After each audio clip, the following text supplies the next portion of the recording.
Kapasalamat ako kay Lord kasi maaaring isa ako doon kung hindi ako nakakilala sa Kanya. Salamat sa pag-ibig ng Diyos na ibinigay niya si Jesus Christ para hindi lang sa akin, kundi para sa lahat. Yung kapurihan na yun, is walang katumpas. Hindi kaya tumpasan ng sino man, hindi asawa mo man, magulang mo man, hindi kaya tumpasan. Kaya gusto lang sabihin ng Tito Mel, ang araw ng mga puso, ang dapat nating i-recognize ay ang pag-ibig na walang hanggan ng Panginoon Jesus. Ng Diyos para sa atin at ng Jesus na si Cristo. So yun, so hindi yung partner-partner, mas mabuting ipaalala sa atin ng araw ay pag-ibig na nagmumula sa atin. At sige. Kaya po natin.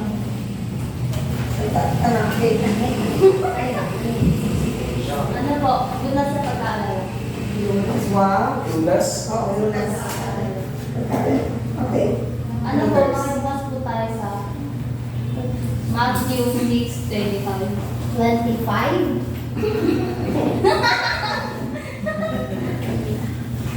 Kaya sinasabi ko sa inyo, huwag kayong mag-alala tungkol sa isyo.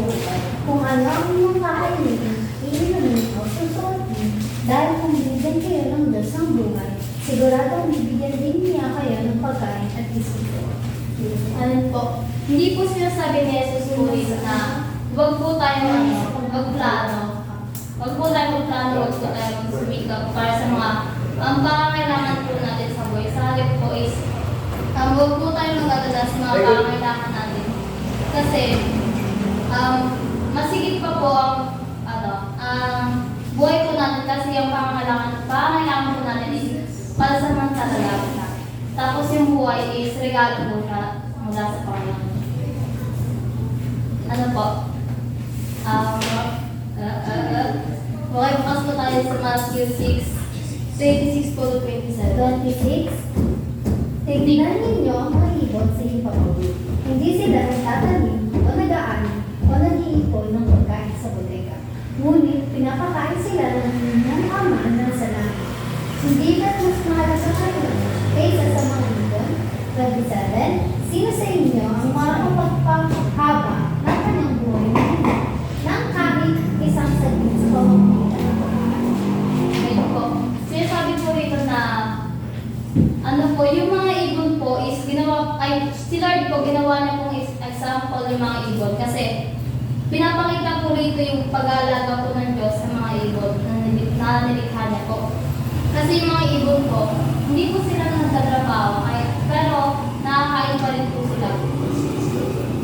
Ngayon po, dahil po sa pag-aalaga po ng Diyos po natin sa atin po, kung yung ibon po is nakakain po kahit hindi po nagtatrabaho, tayo rin po. Hindi po ibig sabihin na, ano po, kapag di tayo kumilos, magkakaroon tayo ng pagkain. Hindi po gano'n. Ano po, kikilos din po tayo, hindi lang po yung Diyos. Tsaka yung ibon, kaya yung magpakain. Kasi nga, May titalo. kaya yung kumakain yung ibon, kasi nga para rin sa atin yun. Kasi yung mga punong kahoy, sila yung unang nag-aasig ng mga puto.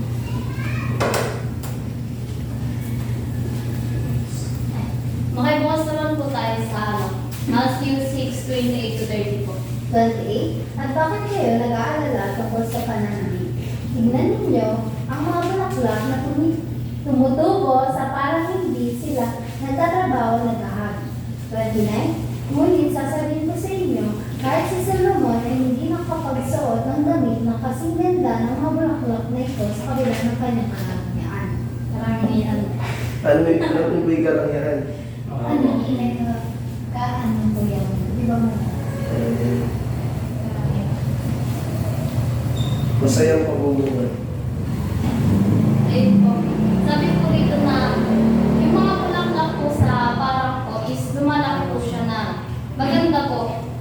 Ayun nga po. Katulad din po na sinabi po sa Matthew 6:28 po na kahit po si Solomon po is di po siya nakapagsuot po ng mga gandang damit po na katulad po ng mga bulaklak. King Solomon. Oh, no. Sabi nga. Hindi ko mabasa. Ganun. Tapos yung mga doon po, isang halimbawa rin po siya na isa rin po siya sa halimbawa na pansamantala lang din po. Pero yung Diyos po, ang Diyos po natin is nag-aalala pa rin po sa kanila. So kahit ano po, mas mahalaga po tayo mas mahalaga po tayo sa mata po ng Diyos kahit na ayun nga po, sa ibon, sa damo, sa bulaklak, pinakita po ng Diyos na mahalaga din po sila, tapos naalagaan din po sila. So tayo rin po, kasi mas mahalaga po yung buhay po natin, kasi isa po itong regalo ng Diyos para sa atin po. Makibasa po tayo sa ano po, Matthew 6:31 to 31. 31.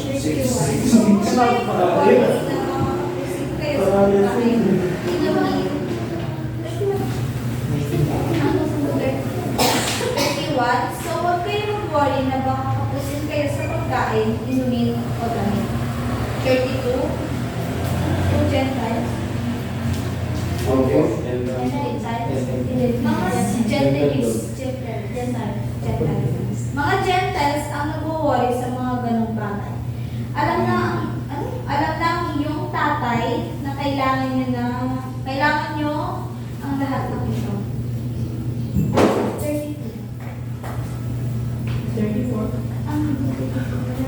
33. Pero higit sa lahat, unahin niyo ang kaharian ng Diyos at ang pagsunod sa kalooban niya at ibibigay niya sa inyo ang lahat ng mga bagay na ito. 34. Kaya huwag kayong mag-worry kung ano mangyayari bukas. May sariling problema na ang bukas. Sapat na ang mga problema niyo sa bawat araw. Ayun nga po. Ano po, katulad din po sa kapag nakakaharap po tayo ng mga problema or alalahanin po, is dapat po tayo magtiwala po sa pag-aalaga po ng Diyos at hindi po mag-alala sa mga bagay na hindi po natin kayang kontrolin. Dapat natin hanapin din po yung kaharian po ng Diyos at ang kanyang tuwiran sa lahat ng ating mga gawain po. Then huwag din po tayo mag-worry po sa kinabukasan kasi yung mga mangyayari po ngayon is enough na po yun para sa atin. So huwag po tayo mag-worry sa mangyayari kinabukasan. Ayun po, sa pangkalahatan po is sa mga gagawin po natin, huwag po tayong mag-rely po sa sarili po natin. Kasi kapag nag-rely po tayo sa sarili natin is maaari po talagang or may possibility po talaga na magkamali po. Then mapunta po tayo sa wrong path. Wrong turn. Ayun po. Then sa mga gagawin po natin, sa mga decision po na gagawin natin is huwag lang po pang sarili. Pag gusto po is para po sa panlahat, lalo na po sa ikabubuti at ikakagalak ng ating kamubuti. Ayun. Kasalanan ko po ba kapag iniisip mo na yung problema mo sa nabukasan? Opo. Kasi, ayun nga po, sabi ko na huwag po tayo mag-worry po sa kinabukasan po. Kasi, ay po kasalanan. Kuya Nos, Ay, Wow. daily ice cream. Ako? Pagkatapos ng bili mo ako daily ice cream. Hindi po. Ilan po? Pero po parang ano po yun na, hindi ka po matitiwala sa kahit ng Diyos po. Kasi po kung alam mo naman po na kaya po mag-provide ng Diyos, ano po, hindi mo na po iisipin yung mga bagay po. Alam ko na. Kasi yung dalaw. Oo. So yung doubt is kasalanan. Okay. Pero yung tanong mo is yung yung tama naman. Kasi hindi po yung trabaho ng mga tao. Trabaho na po ni Lord na mag-provide po para sa atin. Kung ano po yung pag-provide po natin. Ayun nga po, katulad po sa ating pastor. Kung ano po yung pag-provide po natin. Trabaho na po din ni Lord. Hindi naman kung masang maganda para po po. Correct, kasi Mali po yung nag-worry po. Yes, o nag-aalinlangan sa Panginoon. Doon sa pinag-aaralan natin today is what we need. Need, ha? Ang topic. Pero paano yung, hindi mo ba iisipin yung mga challenges na kasalukuyan? I mean, Yung challenges, yung sabihin na natin problema, kasi problema yung ginagamit nila. So, paano yun? Hindi ba dapat natin isipin? Halimbawa, ang problema ko is, may problema ako ngayon, halimbawa, hindi ko ba dapat siyang intindihin? Ano po, ipag-pray po natin yung bagay na po yun na, hindi po, yung problema po, ipag-pray po natin yun, tapos si Lord na po magbibigay po sa atin ang solution po, paano po natin Yes. Ano po, pag di mga ganun bagay po, ano po, kailangan po na magtiwala lang po tayo sa Panginoon po kasi po yung mga problema, yung battles po natin sa buhay ay para po sa Panginoon. Ay, giti-giti naman. Nakakapi naman. Oo. Kaya ka pala. Pinagtago. May question pa kay Ate Celine? Wala na po. Pwede po mag-pray. Ginusok po. Ayun po, na din sa devotion po ni Ate Celine po, include din po dun yung pagtitiwala po ng buong puso sa Panginoon po. Kasi po, kapag po nagtiwala po tayo sa Panginoon po, tapos kalahati sa atin. Kapag po nagtiwala po tayo sa atin, tapos sa Diyos po, kapag po may natanggap po tayo ng blessing or na-achieve natin yung isang bagay, iisipin po natin yung mga bagay na to, mga bagay na yun ay nakamit natin, nakuha natin, na-receive natin dahil po sa kakayahan po natin. Kasi po, pag nagtiwala naman po tayo sa Diyos po na buong puso po, ano man po yung maging resulta po, ay magagalak po tayo kasi po alam po natin na may reason for everything po, may purpose po ang Diyos. Tapos po sa pagpaprovide naman po, dapat po na magtiwala po tayo ng buong puso po kasi po kaya-kaya po magbigay ng Diyos ng pagkain po sa atin ng isang inglaban lang po. Kasi po yung sa ano po, sa kay Moises po, nung nakatawid na po sila, papunta po sila ng promised land po. Saan yung promised land? Yung inibig po nila. Okay, saan yung promised land? Bahay. Start with letter C. O sige. Kailangan Yun po. Nung papunta na po sila ng promised land po, nagugutom po sila. Tapos po yung Diyos po, gumawa po ng pagkain po gamit yung buhangin. Ano yung ginawa? Yung po, inano po yung Diyos po kasi po nagugutom po sila.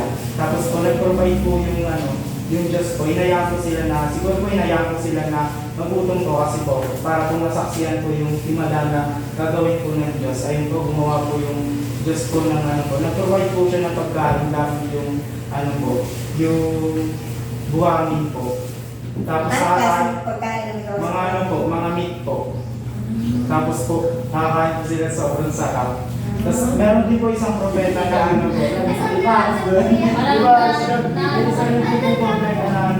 Nagutom po siya, ginamit po ng Diyos yung ginamit po ng Diyos yung isang uwak po para po magpadala ng pagkain sa kanila.